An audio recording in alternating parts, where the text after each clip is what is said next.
예. 이렇게 법원이 이제 6월 18일로 연기했는데, 네. 정청래 법사위원장 의지는 확고해 보입니다. 네. 법사위에서 뭐라고 그랬냐면, 한 번 타오른 사법개혁 불꽃은 꺼지지 않는다. 그럼요. 예, 그러면서 예정대로 5월 14일에 조희대 대법원장의 청문회, 그러니까 사법부의 대선 규명 의혹, 사법 쿠데타 청문회를 열겠다라고 예. 했어요. 예. 국힘이 굉장히 반발했거든요. 예. 결국 그대로 가는 거죠. 아니 국회가 무슨 날짜를 가지고 흥정하는 꼴이 되잖아요. 그거 안 되면. 그렇죠. 예. 그렇잖아요. 예. 그런 모습을 안 그래도 대법원이 이상한 외관을 갖춰가지고 국민의 신뢰를 저버렸는데 국회마저 그럴 필요는 없다고 생각하고 그 안에 대법원장이 진심으로 국민한테 사죄드리고 본인이 책임을 지는 모습을 보이면 혹시 모를까. 그게 아니고 지금처럼 아니 내가 할 수 있었는데 뭐 잘못했는데 상고기록 안 봐도 되는 건데 뭐 이런 식의 태도를 유지한다면 그건 국민 앞에 와서 해명해야죠. 예. 그리고 평생 자기는 그 법대 위에 높은 데 앉아가지고 구름 위에 떠서 이게 시민들 내려다보는 위치에만 살아왔는데 이번에 누군가로부터 질문을 받고 추궁당하는 경험을 해봐야 됩니다. 이 사람도 제대로 된 사람이 되려면 예. 그런 경험을 하게 해주는 것도 필요하다고 생각합니다. 저는. 예.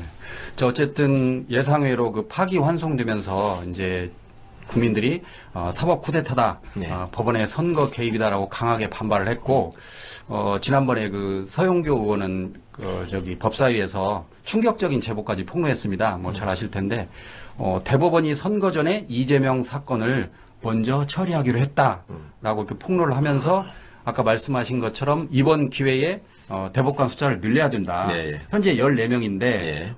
지금 30명 법안이 나가 있죠. 나와 있잖아요. 예. 근데 이제 의원님께서는 이제 독일 대법관 수는 훨씬 많다 뭐 예. 그러던데 그 이야기 한번 해주시죠. 사실은 이제 그 연휴 기간 동안에 민주당 의원분들이 좀 연락을 주셨어요. 예. 그래서 제가 이 파기환송 있고 나서 그 밤에 너무 답답해서 화가 나서 너네들이 이길 수 있을 것 같냐. 한번 해보자. 항소심 절차 제대로 진행되지 않는다. 예. 그 다음에 법을 다 개정할 수 있다. 그 다음에 탄핵시킬 수 있다. 그 다음에 그 법 개정의 내용을 통해서 대법관 숫자를 100명으로 늘리겠다. 90대 1로 10으로 내려가 할 수 있냐. 이런 말씀 드린 적이 있었거든요. 예. 그러니까 이제 그게 시민분들이 제 글에 굉장히 많은 좋아요도 눌렀지만 공유를 굉장히 많이 하셨었어요. 예. 그게 민주당에 전달이 됐고 예. 그런 생각들이 모티브가 돼가지고 의원들이 활발하게 토론을 해서 방안들을 만들어냈다. 그래서 저도 너무 보람있고 고마웠었고요.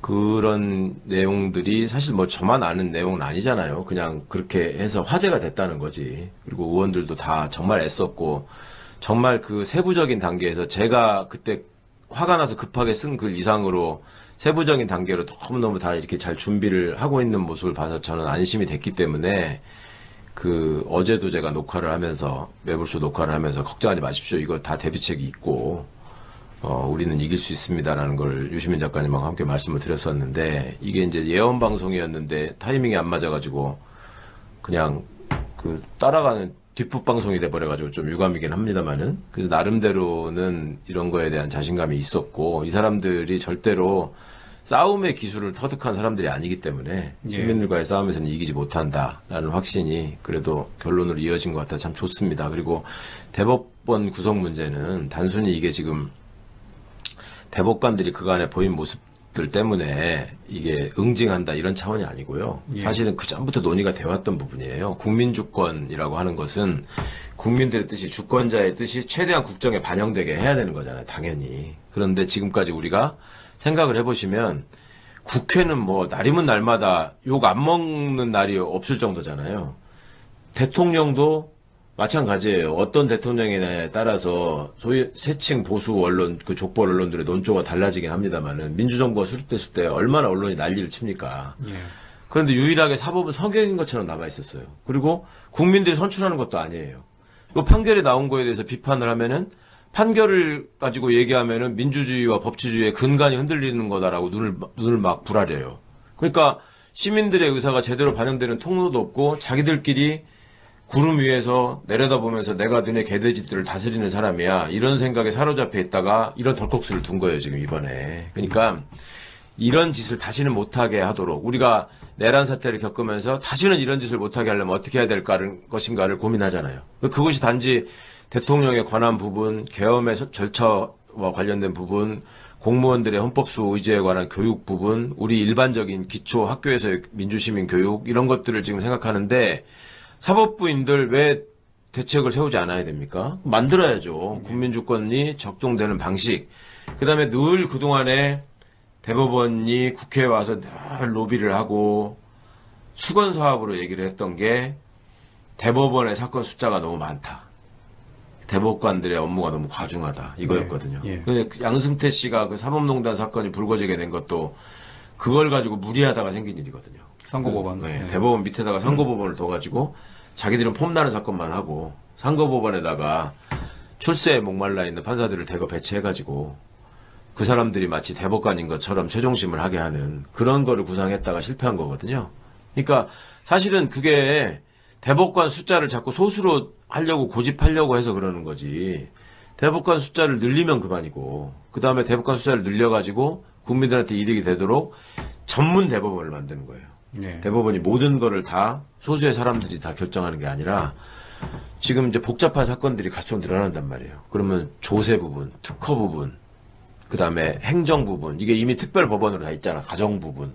그러니까 이런 것뿐만 아니라 노동법원이나 조세법원 아직 없는데 그거를 대법원에 특화시켜가지고 국민들한테 제대로 된 사법 서비스를 하고 제대로 기록 다 보고 제대로 그 사건을 다루는 전문적인 사람들이 마지막 최종심까지 해라라고 하는 게 국민들한테 손해가 갈 이유가 없잖아요. 예. 예. 그러니까 이런 일은 당연히 추진돼야 되는 일이고 또 법원조직법만 바꾸면 되는 일이라서 너무 어려운 일도 아니고요. 그리고 이번 기회에 국민들이 확실하게 이 사법부의 수준이나 이 사람들의 생각을 간파를 하셨으니까 여론의 뒷받침도 충분히 받을 것 같고 이거는 조희대 씨의 공로입니다. 이거는 제가 높이 평가합니다. 조희대가 아니었으면 이런 거 추진하면 틀림없이 이제 사법권을 제약하기 위한 것이다. 네, 뭐 대법관의 위상을 떨어뜨리기 위한 것이다. 뭐 격렬하게 반발했을 거예요. 네. 이제 그럴 수 있는 상황이 아니니까.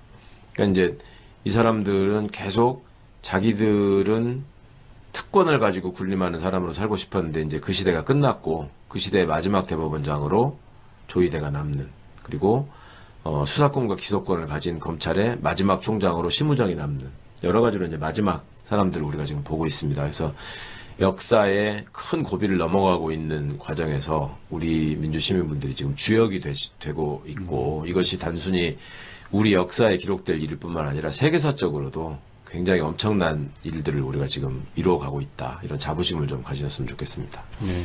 어쨌든 정리를 하면 조희대 대법원장의 무리한 수가 네. 국민들로 하여금 사법개혁의 불꽃을 활활 타오르게 그럼요. 하는 네. 큰 역할을 한 셈이 됐네요. 아니 세상에 어느 나라 국민들이 대법관 이름들을 알고 네. 파기환송 파기자판을 구분하는 국민이 어디냐고요. 이거는 정말 우리가 헌법재판관 이름 알기도 귀찮았는데 이런 상황까지 왔다는 거는 사법개혁이 아주 정말 큰 어떤 원군을 얻은 겁니다. 조희대 화이팅입니다.